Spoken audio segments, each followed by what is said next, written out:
There we go. If they do that,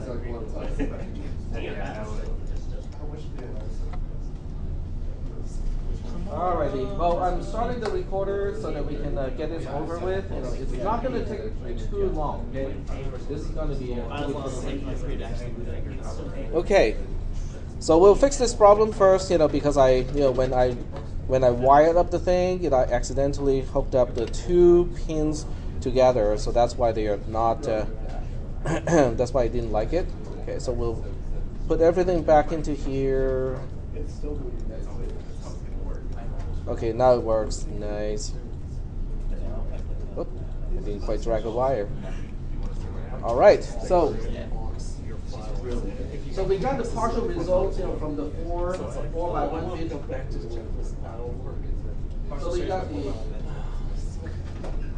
So we got the 4 individual 4 by 1 bit multipliers to hook up correctly by removing the wire between these two pins, which is the problem, which was the problem.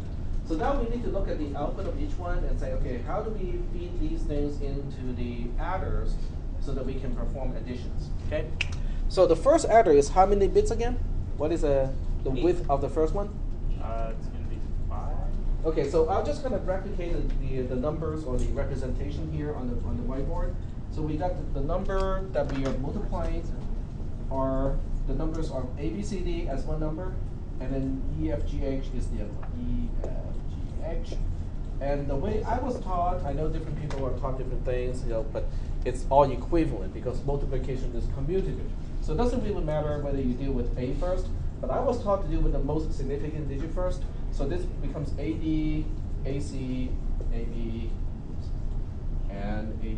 Oops, I got it wrong because. Going the right direction. Because I have to use the same representation here. So it is EA, EB, EC, and ED. There we go. Okay. But what am I adding to this number? I'm adding the next one, which is F. So we got FA, FB, FC, and FD here. So when you're considering this particular addition, what is the width of the adder that I need? It's a 5-bit adder. Okay. It's a 5-bit adder. Don't you really only need 3 though? Sorry? Don't you really only need 3? 3?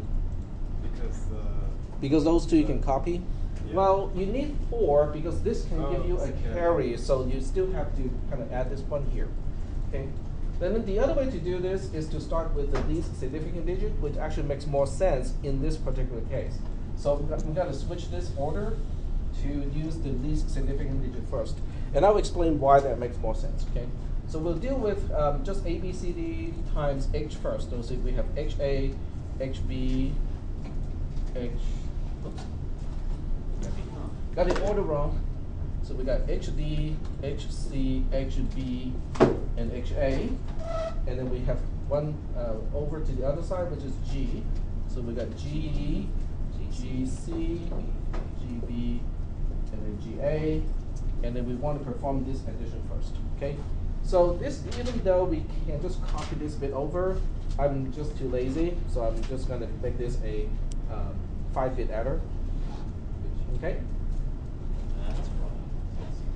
We can just copy 1 bit because there's nothing here. This bit can be just copied. Okay, so we'll turn one of the adders into a 5-bit adder. This one to be specific. Let's turn it into a 5-bit adder, and then we can specify a 0 for the carry in because there's no carry here. So we can specify a carry in as a 0. So we go to wiring, pick out a constant, turn it into a 0. Hook it up to carry in. Now carry out, on the other hand, is useful. Okay, so we're going to deal with that later. And then we'll move these out of the way for now. And I take a look at this thing here, and it is going to apply to the multiplication of the least 2 significant things. So it's going to be, this would be a good place to put this. Okay. But we have a problem because it's a 5-bit adder, but the output of each 4x1 multiplier is a 4-bit thing.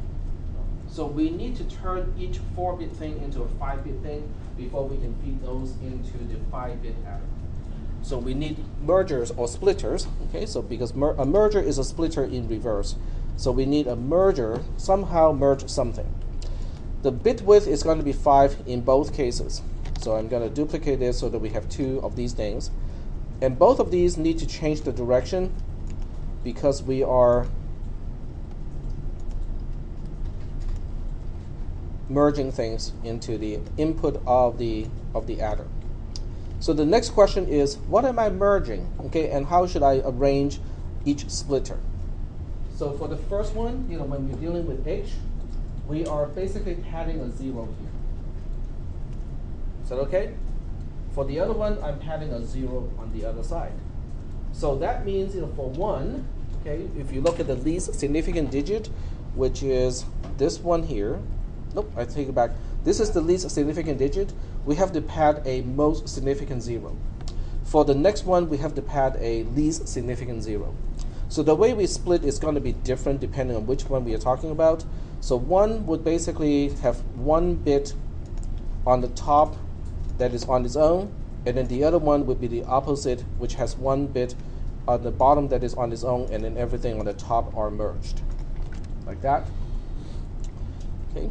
This is the least significant result, which means we are padding a most significant 0. So we have this particular merger over here. This one is the other way around, so we have this merger over here. Are we okay with this idea, this concept so far? Could you do the changes you made to the splitter again, or select what splitters? Sure, I can just click it, and you can see it. Because there are several things that can control a splitter. The first one that is important is the bit width. So we have to make sure that's 5 because that's the number of bits that we need to feed into the adder. So we need the bit width to be 5. Then you can control over the fan out ratio, not the fan out ratio, but how many things are you fanning out? We only needed to fan out to 2 different things, 2 different groups. One group has 4 bits, the other group only has 1 bit. And then you have to decide, okay, but which 4 bits are grouped together and which 4 bits become different. And this is the way we do it. We have the least significant bit on its own, and then the most significant bits to be bundled with the second least significant multiplier. So this is this is the way we do all the splits. Is that okay? Yeah, I just wasn't sure how to switch the settings. Oh, okay. So the individual bits are all going to be zeros, so we can just tap this constant 0 into those things, and that's not going to be the big issue here. So the big issue is hook up these wires and hook up the output here, hook up the output to be all the way here, and then the rest are just zeros. So this is just a 0, and that is just a 0 as well, because we are padding either a least significant 0 or most significant 0. Is that okay? No? Makes sense if you write it out on paper. Okay, so this 0 feeding into here is basically representing this 0 over here. Okay, let me label, see if I can do this.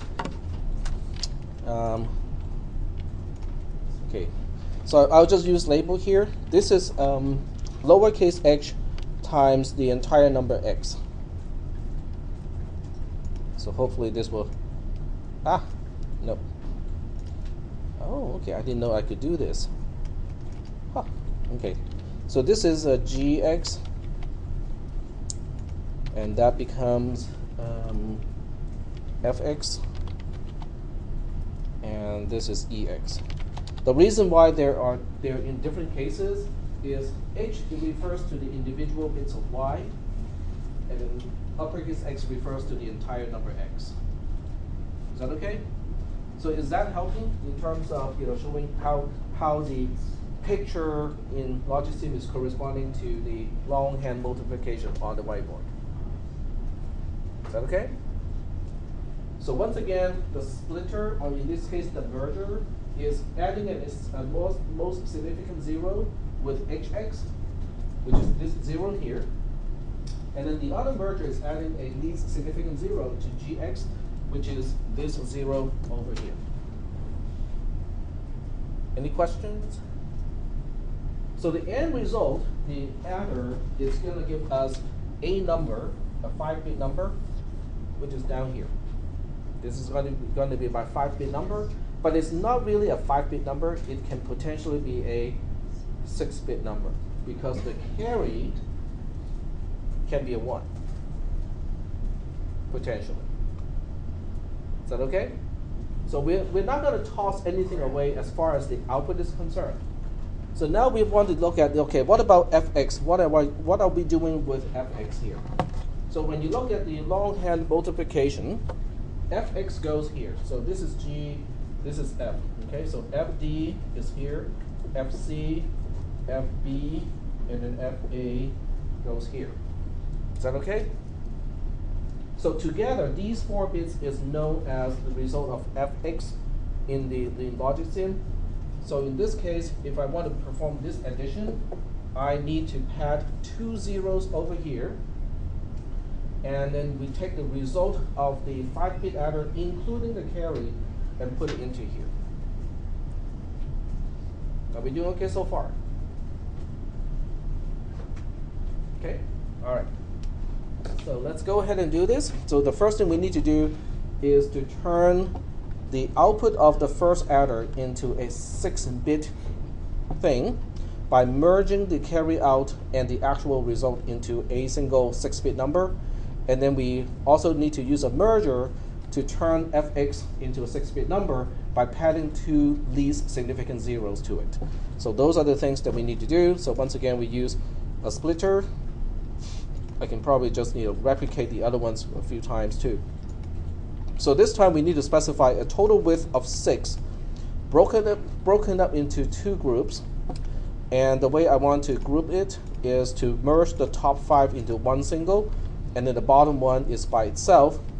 So this way I can use the output of the adder in one group, and then the carry out of the adder becomes the other wire, like that. So that becomes a 6-bit number. Okay, this becomes a 6-bit number. Now I need to look at this one and say I want to turn that into a 6-bit number as well by padding 2 zeros as the least significant bits. So I take this thing, duplicate it because I have it already configured as a 6-bit thing. But the way I split into 2 groups would now be different because I need the bottom ones to be together. Does it matter whether you have the bottom ones together or the top ones? What matters is which ones are bit 0 and bit 1, which ones are bits 2, 3, 4, and 5. Oh, because that's like least significant. Because those are the significance. So is bit 0 the most significant? Or the Bit least? 0 is the least significant. You can flip the significance as long as you do it consistently. Okay. But since I'm using an adder, I want everything to be consistent. So now we have this one here, and I take it back, I lied.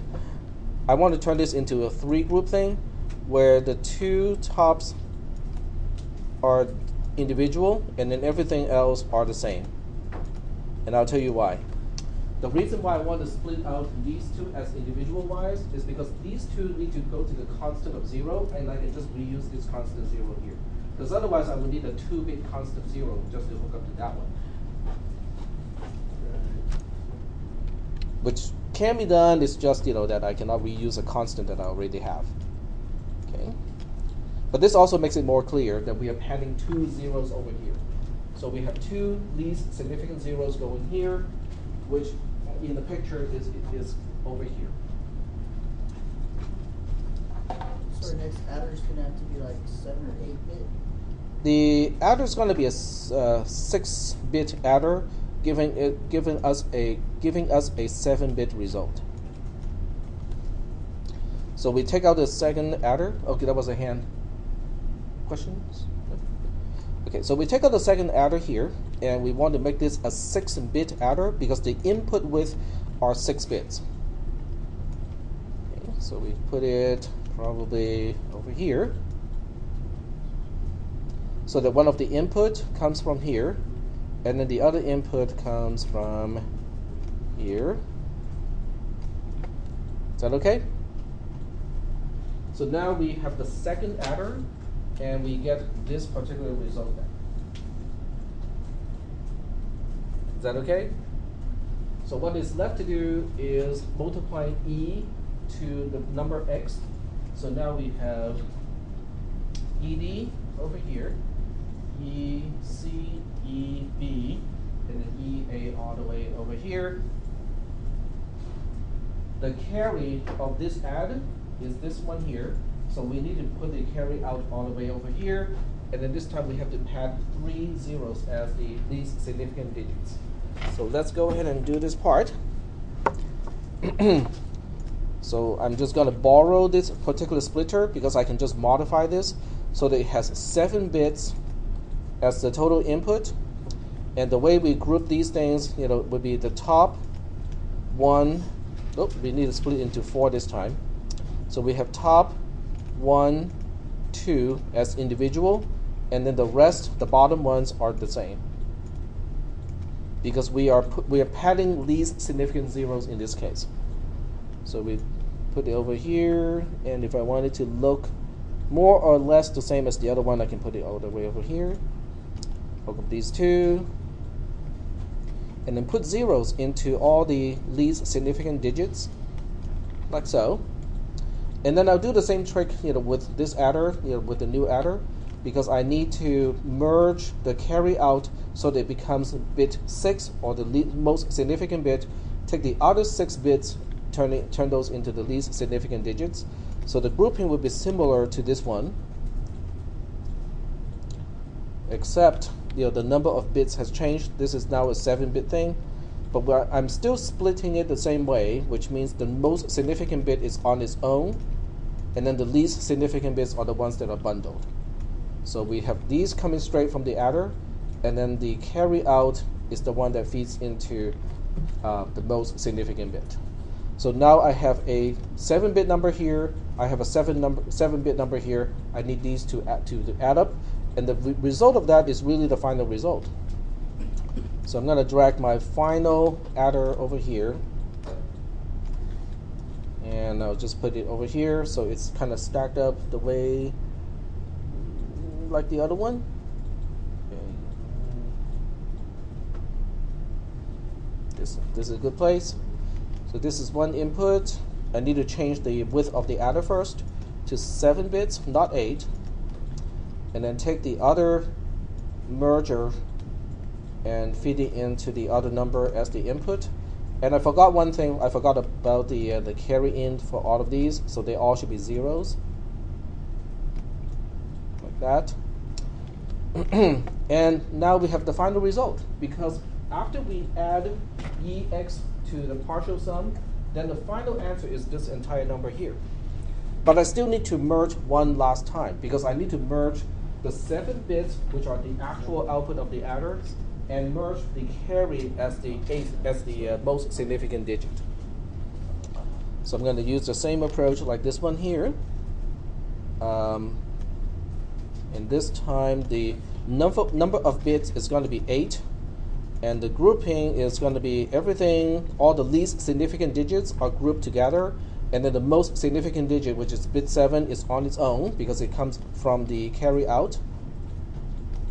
And then these all come from here, and then the final result is going to the output here, like that.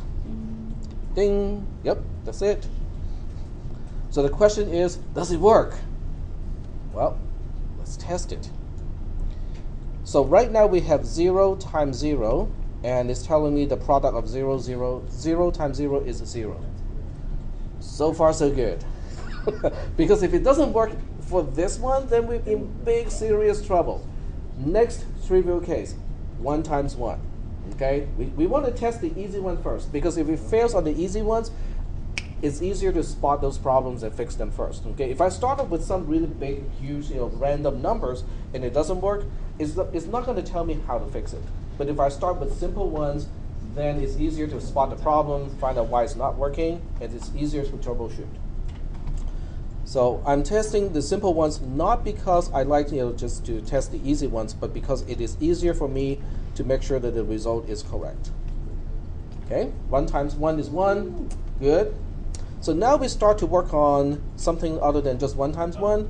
So we'll try 1101 times 1, which is supposed to be 1101 with leading zeros, with zeros for the most significant bits. That works. Let's flip it. Let's flip the other one to be 1101 and this one to be just 1. See if that works. Still works. So it looks promising, okay? So it looks promising. And then the next thing we do is to be bit shift.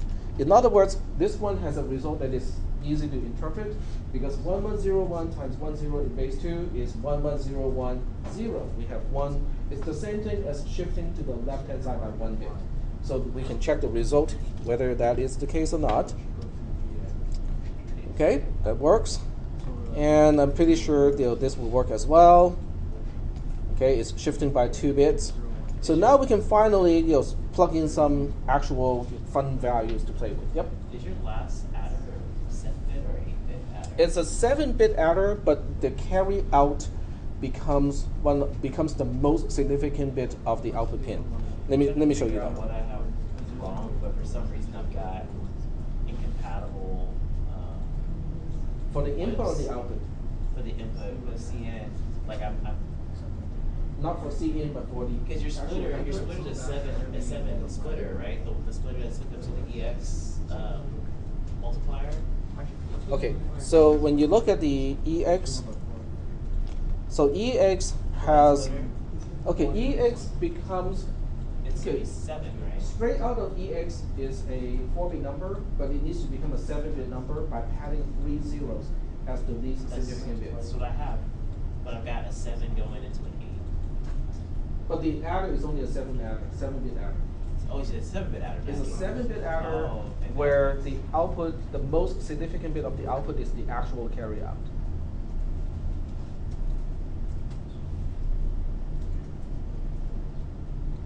Okay, so we want to test this, not just on these things. We want to test it on numbers that are more than 127, because I need to make sure that the carry is done correctly for the final carry. So we want to exercise this multiplier to give us numbers that are more than 127. So give me some numbers. 13 times 13. Okay, 13 itself is 1101. So we have 1101 times 1101, and that should give us 169. So this is supposed to be 169, and I can't do mental math, that quickly. So I'm just going to have to cheat here. So 1, 2, 4, 8, 16, 32, 128. So add up all these numbers. That seems to be a 9. So if I'm doing this as my homework assignment, I'm gonna be like, I'm good. I'm not gonna check the other digits. But since I'm teaching a class, I have to be a little bit more rigorous. So I will have to actually do everything. So we have a carry of 1, 3, 2, 1 is a 6, and a no carry. This is a 1. So 169 exactly. But as a student, as a sloppy student, sometimes I just go like, oh, the least significant digit is right, I'm good. Not that it's the best approach, but. So are there any questions about the hardware multiplier? It really is the same way that you do multiplication by hand. It's just a matter of wiring the components to reflect the way we do multiplication. Is that okay or not? Any questions about this particular design? Is it just for background? I guess I was told that computers, at least in the past, they just did multiple addition. That is correct. there are still processors today, manufactured today, that do not give you a hardware multiplier because they want to save silicon. Okay? And those are processors typically that will only cost you like, excuse me, they're not processors, they're called microcontroller units, which means, on the same die, there's RAM, there's ROM, there's everything else. You just need to give it like 0 and 5 volts and it will start to run. Okay, you can run programs like that. And those are like 50 cents.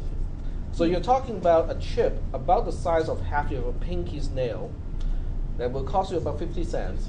So it has very limited resources. They don't want to waste silicon on anything that they do not have, that is not needed. So they don't give you an actual hardware multiplier. If you need to multiply, you just need to do it in software with bit shifting and adding. Because all of this can be done in software as well. Because, when did they start putting, do you know when they started putting multipliers in chips? It depends on what kind of chip. With the x86 chip, I would suspect that that started off like many, many years ago. Even the original 86 chip has a hardware multiplier. But when it comes to microcontroller units, where it is much more cost sensitive, manufacturing cost sensitive, then even those today do not have a hardware multiplier because they don't want to waste silicon to do something that can be done in software. Okay, but that was a good question. Okay, multiplication is not really that complicated, so it does use up more silicon, but not all that much. I don't think I want to get into division today, like in the actual circuit, but we can talk about division. Okay, we can at least talk about the concept of division and why division in binary is a lot easier than division in base 10. Just about anything in base 10 is harder. Seriously. Okay. So are we good in terms of multiplication? How the longhand multiplication on the whiteboard is mapping to the circuit design in Logic Sync. Is that part okay? All right. Okay. And by the way, does this picture apply to, well, I guess it doesn't exactly, but the concept applies to any base. But in binary, we have the fact that multiplication of a single bit is the same thing as conjunction. That is our ticket, that's our easy ticket out of this whole thing. Which is one of the reasons why we see that in the beginning in algebra. Yes, partially. Okay, so let's talk about division. Okay, so I want to talk about the concept of division, but not necessarily the actual circuit of division. Some of you may want to implement this on your own, or at least kind of think about it a little bit, and see if you can come up with the logic gates to do it. So we'll talk about division first, longhand, okay, and you base 10 too. So I'll give myself some number here and divided by some number over here. Okay. So how do you do division by hand? I forgot all about that. I pull out my calculator. No, fix that. Let's scratch that. My phone. And let's just talk to my phone and say, what is 780,521 divided by 106? I'm pretty sure some phone can do that, especially iPhones. Because I'm pretty sure people do that. Okay, if people say that to Siri, and Siri does not come back with an answer, they will complain to Apple, so Apple will actually have to do it. But to do it by longhand, this is step by step. Okay, we want to do it really step by step. We look at 7, and we say, how many 106 do we have in 7? 0. Oh, that's a silly question. There's none of them, right? Okay, put a 0 here.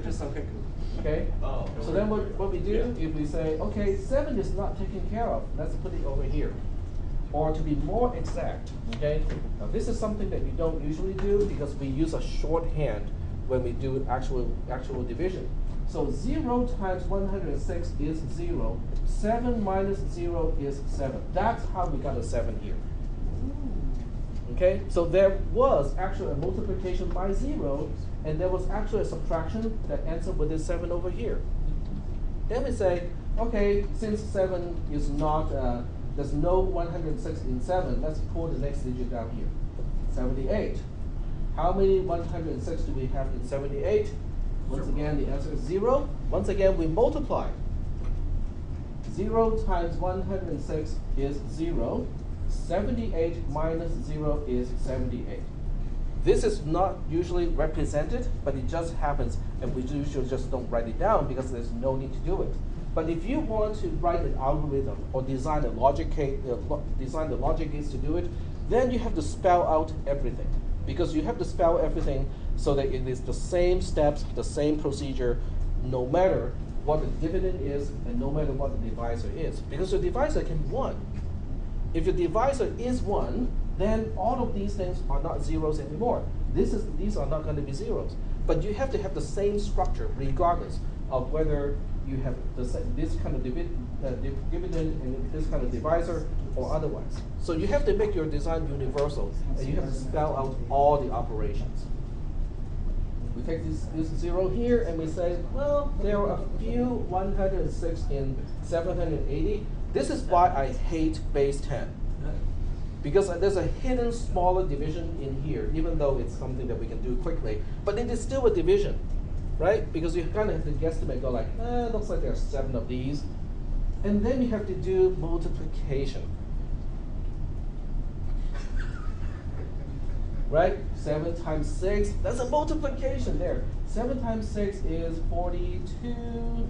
7 times 0 is 0, so the 4 goes here. 7 times 1 is 7. So there's a lot of math going on just to come up with this number and this number over here. Do you guys agree or not? Yeah. Because division is the last thing that we teach in 3rd grade or 4th grade? 3rd grade. 3rd grade? And that's also the one that most kids have more problem with, more so than multiplication.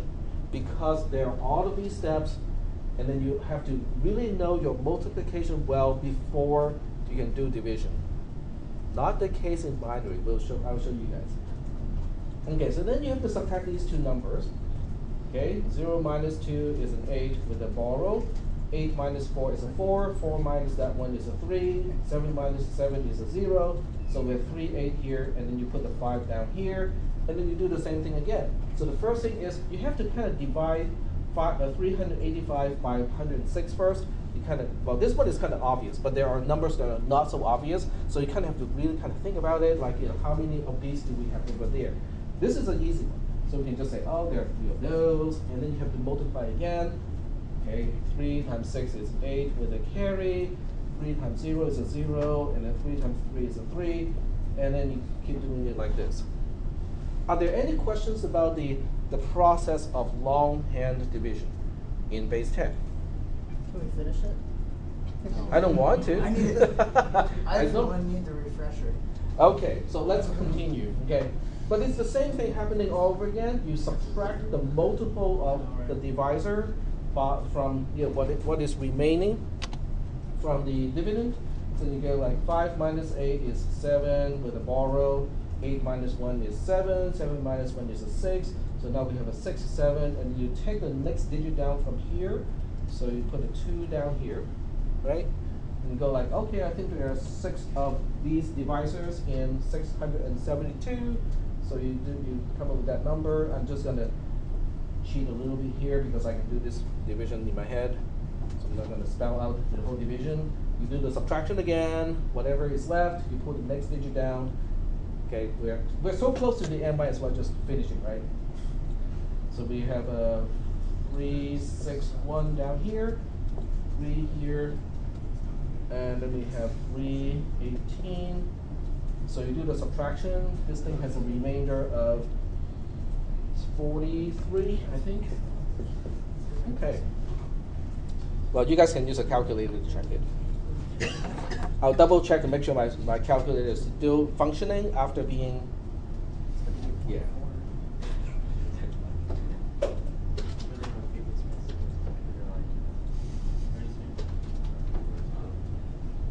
Okay, so the way you cross-check this, if your calculator cannot give you remainders, is you multiply the quotient to the divisor, and then you add the remainder to it, you should get your dividend back. So that's how you can cross-check things when your calculator cannot deal with remainders.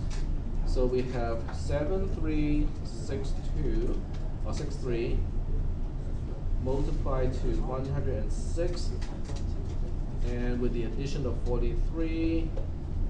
Yep, I did not make a single mistake this time. I just amazed myself. Because this is the sort of thing where I can make all kinds of mistakes. Off by 1, off by 2, forgetting to borrow, and stuff like that. But are there any questions about the process of division in base 10? Now, what is really important here in this picture are these things, which are kind of obvious, because most people would just kind of skip the first 2 digits. You cannot skip those 2 digits when you design your circuits, because you don't know ahead of time what is your divisor. Your divisor can be 1. If your divisor is 1, then these 2 would not be zeros, and you have to design your circuit to handle that case as well. Okay? All right? So let's do binary division, and then we'll start to see, oh, that's so much easier. We should have done that. Is it okay? Can I erase this? That's kind of a stupid question these days, because people who do not want to, people who want to like remember this, they can just flip out their phone and go like, done. That was not the case in when I was a student. When I was a student, it was kind of the worst combination of technology, because the teachers had overhead projectors, but I didn't have anything to take a picture of what is projected. So the teacher can go really fast by flipping a slide on the projector, yak about it, and then take it away, and then flip on the next one. They go like, whoa, hold on a second here. I didn't have time to copy. But these days, the playing field is kind of even, because you guys got cell phones, I have a projector, it's all good. And your cell phones have enough memory so you can take a video of everything, the entire class, so you won't miss a single thing. When I was a student, that is not the case. Or did you guys still have ruler calculators? Huh? Did you guys have the ruler calculators? I had calculators. I had the first kind of programmable calculators, where it is programmable, but it's really just a replay of the keys in many ways. So there are no conditions. There's only one straight line of calculation. And calculators cannot solve symbolic equations or integration or differentiation whatsoever. Oh, they still make us do that stuff by hand anyway. Oh, they still do? Okay, that's kind of good. Okay, so let's do binary division. Okay, this is binary division. I just give it a whole bunch of zeros and ones. Okay, and this is my dividend, and here's my divisor. Okay. Look kind of nasty, but I can tell you this one is really quick. Because, okay, first of all, we look at the 1 here, and then we say, how many 101, 101 do we have in 1? None of those. Okay, fine. Do subtraction. We have a 1 left here. Take this digit down here.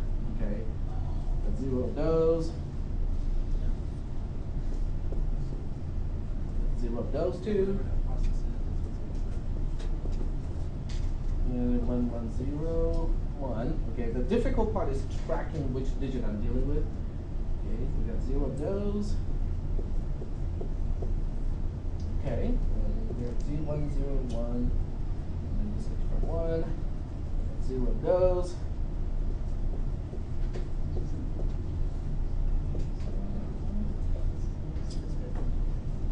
Okay.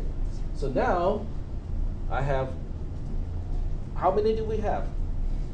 Do I need to learn division to do division? No. What do I need to know that there's a 1 here? I just need to,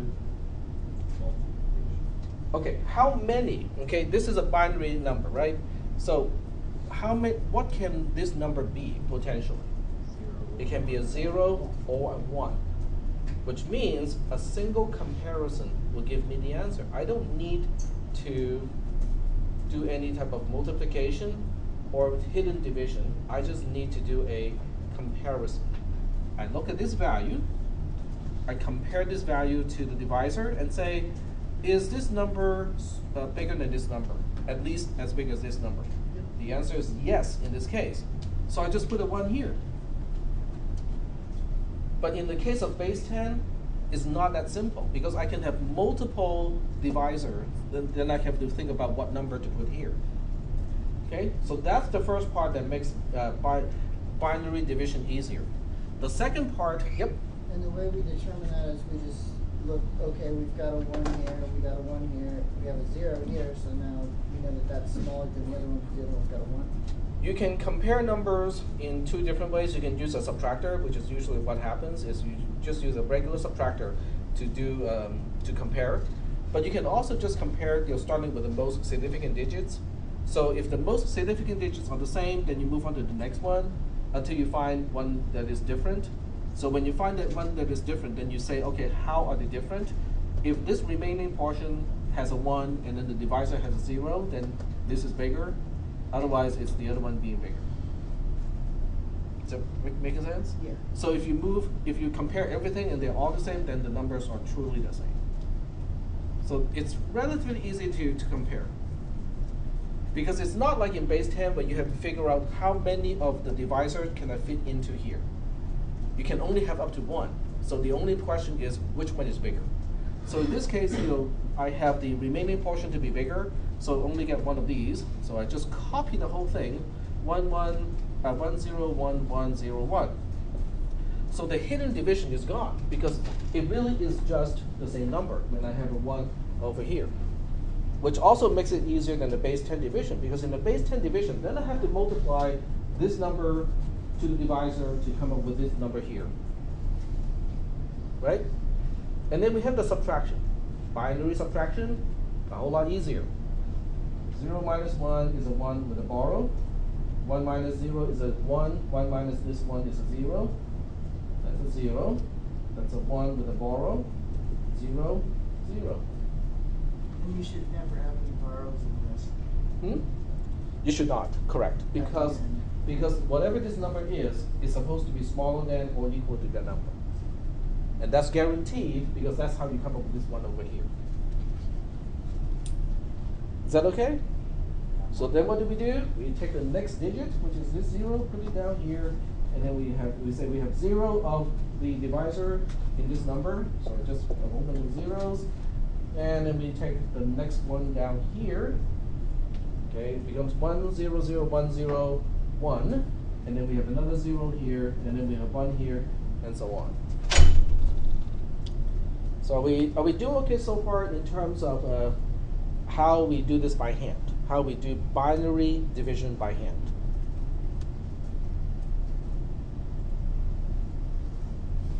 Does everybody see how it is really a bit easier?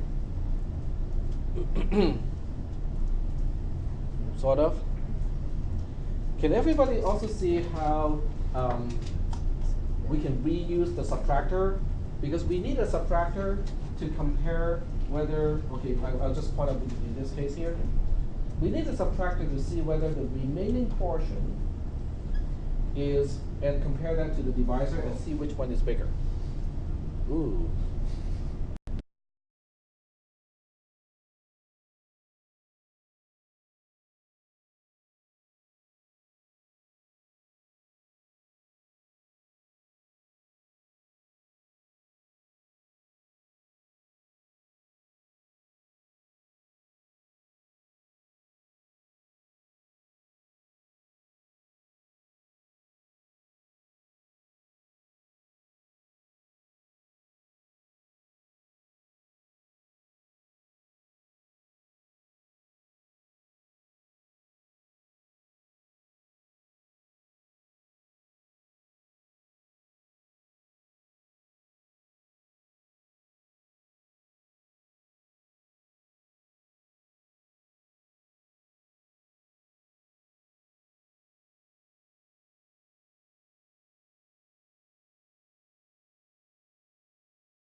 let's make a new circuit out of this.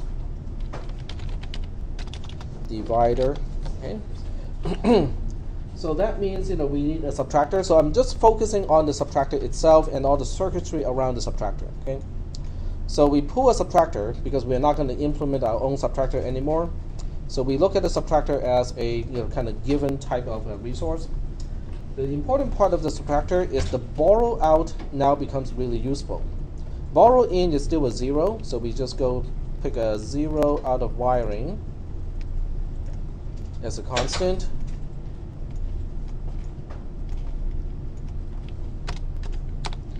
And then the input to the borrow to the subtractor is useful because it serves two purposes. So this becomes, okay, I'm gonna make one single output pin here. This becomes a part of the quotient. Okay, so I would just say this is a quotient bit. Quotient bit. Okay, it is one single bit of the quotient, but it also serves another purpose because it also determines whether we should multiply a 0 to the divisor or not.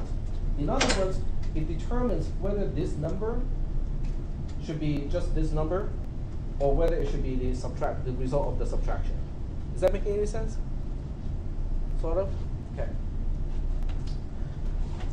So we can use it to select, okay, whether to use just this number or whether we should use the actual result after the subtraction. And what mechanism do we use for that purpose? We talked about it earlier today. We got two possible things as the input. We got one possible thing that is the output. We use a mux. Very good. So we go to plexers. We pick out a mux. And this is going to be a 2 input, 1 output kind of mux. I will turn off enable because we don't need to disable the output in any way. And then the number of data bits is going to be 8. One select bit is fine because we only got 2 inputs. The 2 inputs into this, because we are trying to decide what should go here. Okay? One slice of a binary divider. Yes, no? It's done like this. Okay, so this is the output, which is this part here. Okay, can be either this number when you're multiplying by 0 to when you're multiplying the divisor number. This number is the output of this box. So you need to merge that. So if we look at the 1 bit of the dividend as this input pin here. So in this case, if I know the divisor is only 8 bit wide, what do I do this, right? And then we have 1 extra pin to merge to that 8 bit. So potentially we have 9. No, you come up with incompatible words. I cannot come up with a 9. That should not happen. So that means I can toss the most significant bit away from this mux. I can do a bit shift in this whole thing. Okay, I'll show you exactly what I mean by that. This will split the output of the mux first. And we want to toss away the most significant bit. So all of these will be tops except for the last one. Okay. Now if you don't need to use that bit, you can say none. So this way we are basically just getting rid of one of the wires. Merge again where this is the least significant bit. So we have another merger.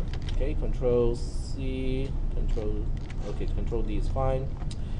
And this time we want to, it's a merge, so I need to switch the sides again. So now we have this hooking up to here, and then this becomes this. And I'll just right here, this is a dividend. So we're removing the 0 from the end? Right, we are removing the most significant bit from after the division, because this bit is guaranteed to be a 0. If this bit is not a 0, we have a problem. Okay? And so we get rid of this bit here, but we have to add 1 extra bit from the dividend. So this mechanism over here gets rid of the most significant bit, and then this mechanism adds the least significant bit. So we're doing a bit shift at the same time of merging 1 extra bit as the least significant bit. So now we are ready for the next number. In other words, this output here, okay, becomes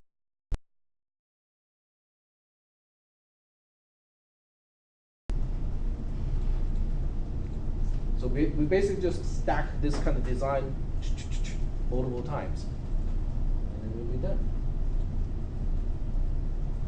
Are we doing okay so far or not? I guess I can give you guys like an exercise, which is doing division longhand. I'll give you like 200 numbers to in base 10 first, and then another 500 number in binary, so that you guys will know exactly how your division works.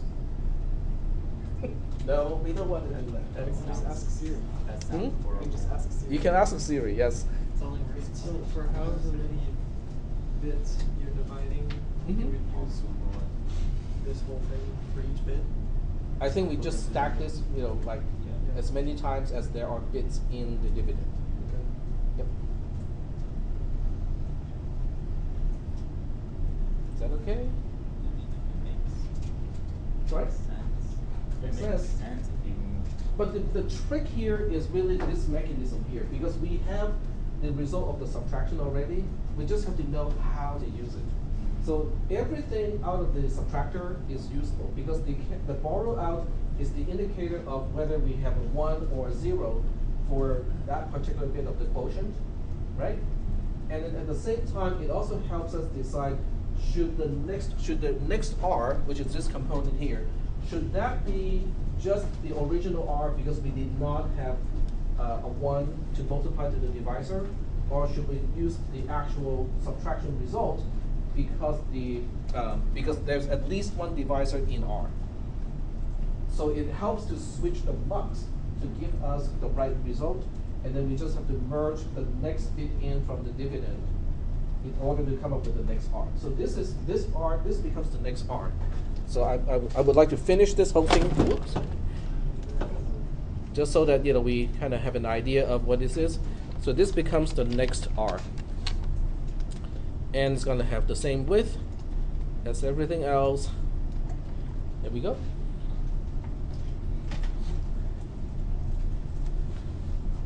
Can we test this and see if it makes sense? Well, sure we can. So let's say we have a dividend which is represented by R, and let's say this is this number here, and then the first thing is we can make the divisor smaller. Okay.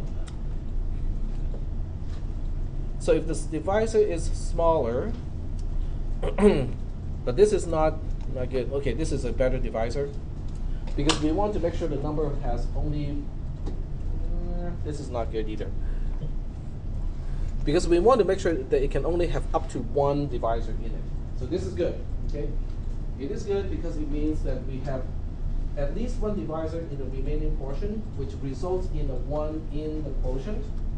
But as a result, we also have this number, forget the last 0 because that comes from the dividend, but this becomes the remainder. Okay? In other words, when you look at the actual subtraction, 1 0 1 0 0 minus 1 1 1 0 0 0 1, it should be just 1 1. Let's do the subtraction. 0 minus 1 is a 1 with a borrow. 0 minus 0 is a 0. 0 minus 1 is a 1 with a borrow. 1 minus 0 is a 1. 1 minus 1 is a 0. So having 1 1 as the remaining portion is indeed correct. This 0 here comes from the next bit in the dividend. But that's how we can fit this one to the next design that is stacked like this. So if we just keep stacking this by chopping the dividend into individual bits, but feeding the same divisor into every single one of these basic design, then we have a divider. Yep.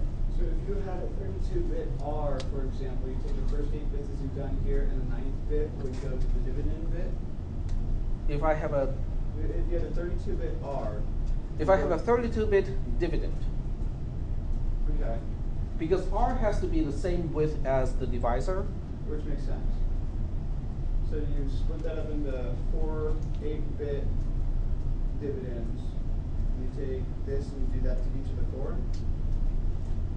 How many? What is the width of the dividend again? Let's say 8. So you take the first 4 into the first one, and then you have 4 of, you have, let's see, okay. I'm looking for my, oh, I stole it. Okay. So if your dividend is 8-bit wide, and your divisor is 4-bit wide, okay? So the first thing you do is you split the dividend, and you take the most significant 4 bits and the divisor and feed it into the R and the divisor. Okay, so you take these two, you feed it into this whole mechanism here, and it will give you 1 bit as the as this bit of the quotient, as the quotient. So it will give you the quotient, but it will also give you this thing here, which is a 4-bit thing. So that 4-bit thing is going to be, you take that 4-bit thing, you take this and stack it to the next one. That will give you another bit for the quotient. So you basically have to do it, so you have 1, 2, 3, 4, 5. So you will have 5 of these things stacked up. I think I see. So then, go on with the class, I'll come back. I may be wrong there, because you can also divide by 1, which means you get the original number back. So I think I'm not actually correct there. So you have to have more of these things. The first few will have would have leading zeros padded. Would have more significant bits padded I as see what zeros. you're saying. So you've done the original subtraction, which gave you 0, 0, 0, 0, 1, 1. And then Mhm. the next bit would have been a 0 in this 8-bit pattern. It would have been a 0. So you tack that on, and then you feed that back into R. Yeah, I'm pretty sure you have to pad zeros for the first bit. So you have to break it out. You have to break the dividend out into individual bits. But when you feed it into here as R, as the initial R, you basically have to feed this. This would be the single 1 bit from the dividend itself, and then the rest are all padded zeros. And that's how you start the whole thing. Well, I think we got 10 minutes left. I think we can finish this. We can make a 8-bit by 8-bit divider out of this whole thing. You guys want to give it a try, or are you guys gonna? Are you pooping out already? Do it. Okay, let's do it.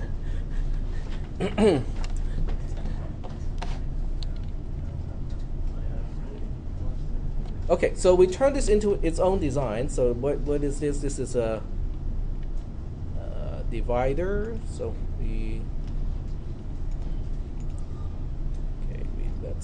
let's change the name first. So we just call it a divider unit, which is a slice of the divider, and then we edit the look of the appearance. This is R. I need to label this because if I don't label it, I won't remember which one is which one. And next one is the divisor. Okay, so we'll label that divisor. And then the third one is 1 bit from the dividend. Okay, so let's label that one. It's dividend. And then the output has 2 bits. Oops. The first bit is the quotient. Okay. So this is quotient, and then the second one is the next R. So we'll label that one as R out. This is R in. Okay. Because if I don't label it, there's no chance I can remember which pin is which pin, even though I came up with the design. There we go. Okay, so now we have this basic thing as one single slice of a divider. We'll go ahead and make an actual divider. Add a circuit, call it divider. And we'll make it an 8-bit by 8-bit divider, so we can potentially divide an 8-bit by another 8-bit number. So we have these two as inputs. Each one is an 8-bit number. And we have to label, which one is our dividend and which one is our divisor. So let's say this is our dividend, DI, VI, DE, and D. And this is our divisor, DI, VI, SOR.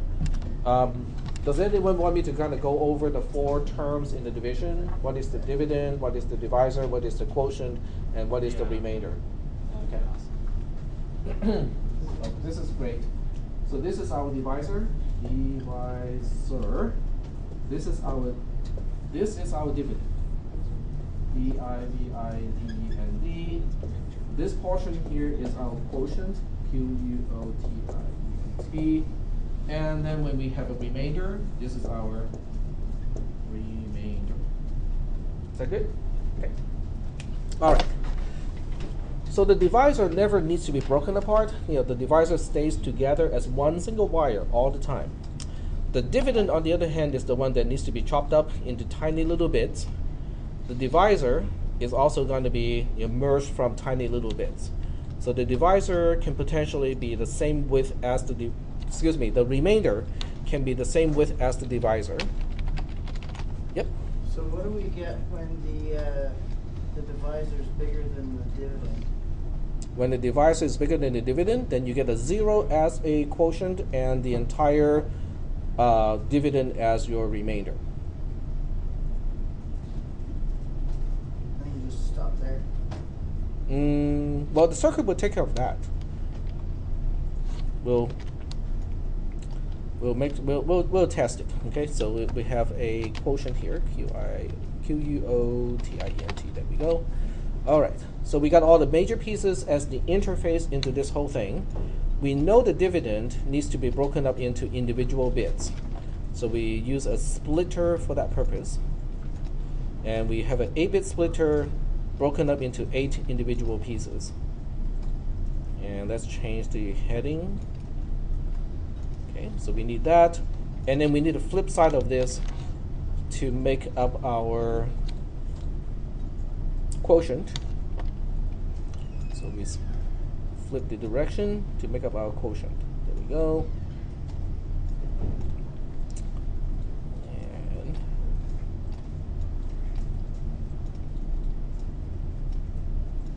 there we go. And then we have that. Okay, so we have all the key pieces here. And then we look at the component that we just made a little bit earlier, called a divider unit or divider slice, if you will. And then we'll need, we need a whole bunch of these, don't we? We need 8 of these. Okay, so let's handle the first one first. The first one is going to take only one single bit from the dividend, and then the rest are all padded zeros. Okay, so we'll basically just take one bit. And which bit are we taking? Are we taking the most significant bit, or are we taking the least significant bit? We're taking one bit from the dividend, and this is the most significant or least significant? The most significant, so which is bit 7 in this case. And then we'll pad zeros to everything else. Okay. So we need another merger, kind of like this one. Okay, up here. And so the RN to the first one is kind of special because only one bit is really coming from the dividend itself. But all the other bits are basically zeros. So I can either hook them all to one single bit of 0, or I can merge them and hook these to a 7-bit 0. Doesn't really matter which way. I'm just going to use a single bit. 0. You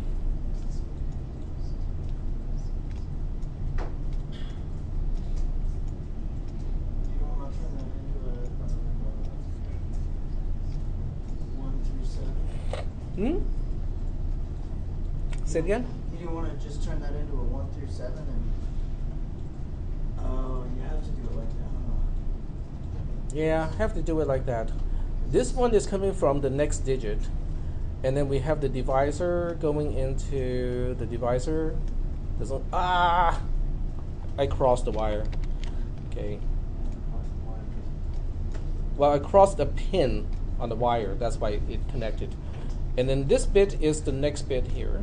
Okay, so that means I go here, one more. There we go. Okay. So this bit here is the most significant bit of the quotient. So it hooks up to the most significant bit of the quotient here. And then this bit, or this wire, is the next R.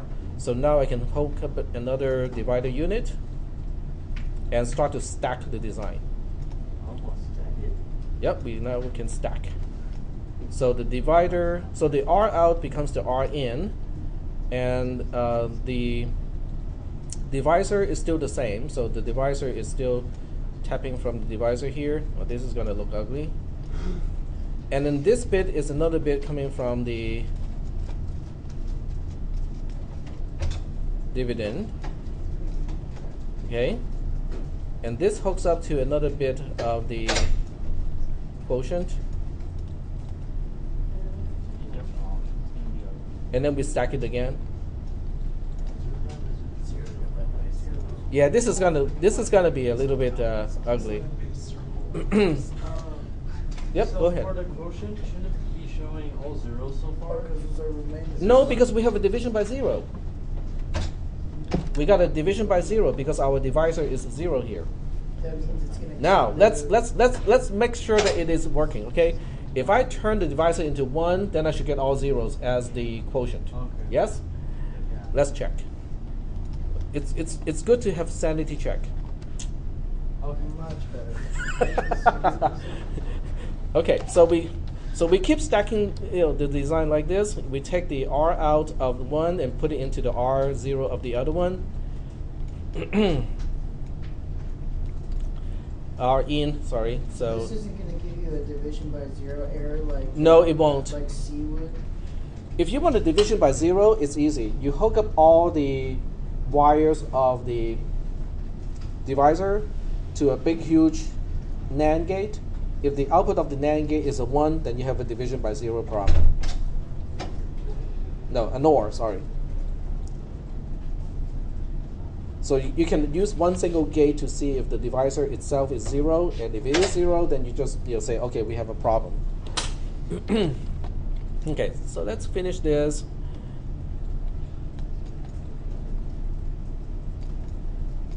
And oops, wrong one. Back. This one goes here. This is coming from the divisor. The divisor is here. Oops. Okay, what did I do wrong here? This is the divisor. Divisor hooks up here. And this time it's okay. Okay, well, we'll keep going. And then this is one bit of the quotient. So this bit of the quotient, okay, I'm pretty sure this is going to look really ugly. And then we stack another one of the divider unit. Let's say over here. Take R out, feed it into R in. And then we have the divisor going into the divisor. And then we have one more bit from the dividend going into here. And then we take this whole thing, and I pull it all the way over here. You probably have to do it a few times too. Okay, so this output goes into. Okay, it doesn't look good, but it's okay. But you guys get the idea, right? I mean, but I personally like things that stack like this, because once we have a design that kind of stacks, that means it's just a matter of replicating that, hooking up the output of one item to the input of the next item. Okay, so it's easier this way than not having the slice unit here. So now we take the output, feed it into the input, take the divisor into the divisor, take another bit from the dividend, and figure out a way to feed it. like that. What do we connect to the remainder? The last R out becomes the remainder, and therefore the name R, because it really is a remainder, it's a partial remainder throughout the calculation. So now this bit becomes a part of the output. Okay, so let's move this along a little bit. Are we gonna get into floating point? Yes, we will talk about floating point numbers, but no, I'm not going to do the hardware divider for floating point numbers. Because that can get hairy, really hairy. Okay, we're almost done here. Okay, just bear with me a little bit more. Okay, take the output of one, feed it into the input of the other one. Because it would seem that a remainder is only necessary for non-floating point. My question is The last R? The R out of the last slice is going to be the remainder itself, the actual remainder. We're almost done. We're now down to the second last item. So we're almost done here. Okay, yeah, well. And then we take this one, and this becomes.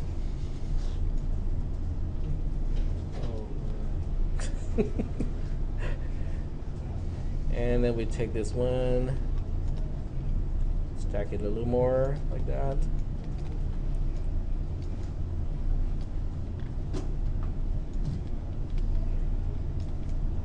At this point, it's really just mechanical, although I kind of made it hard to route the last wire in. Oh, no, we got away. Nope. or that. One more. I got my last quote. I don't know One more. There we go. Okay, we squeeze that in.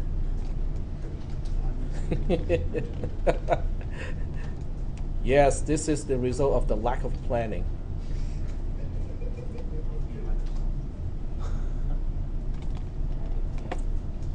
Okay. Stupid Windows updates, right?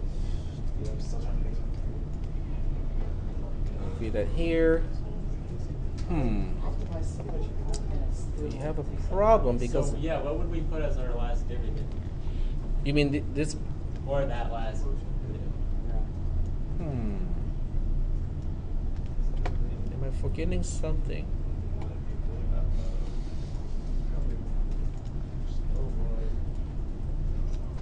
Okay, let me think about it. Because we have a one all the way over here. So when we are done with the last digit, we should have the last quotient as well. But this bit needs to be used by the last one. Okay. But we have just used up every single one. Okay. Oh, I see why, because this one is using both of these. It's using both wires, right? It's using one wire from here and using the other one from here. It really should not be like that, because we're dealing with the most significant bit. So the most significant bit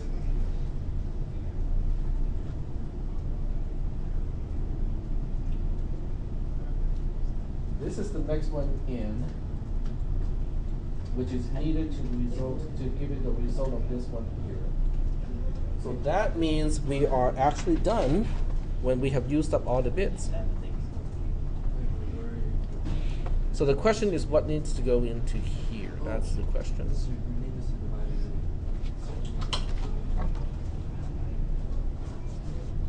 Okay. So when we have problems like that, make it simple.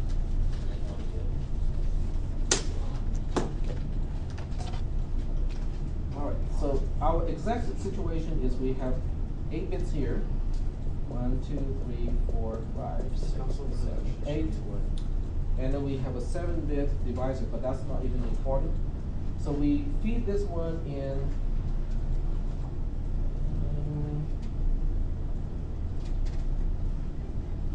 As the original R, which is, yeah, go ahead. What if we just gave it the our in initial just all zeros and have our DB be the first bit from the dividend? Wouldn't that? No, but that means your this bit here as the quotient is guaranteed to be a 0. So that's not it either. The problem has to do with the last bit, because I'm pretty sure this part is working correctly, because we look at this bit as R, and then we take in this bit so that we can come up with the next number. Right? So that means, okay, another way to look at this is to just try out this number here. Oh, we are running out of time. Okay, so we'll just give it a try. So we'll have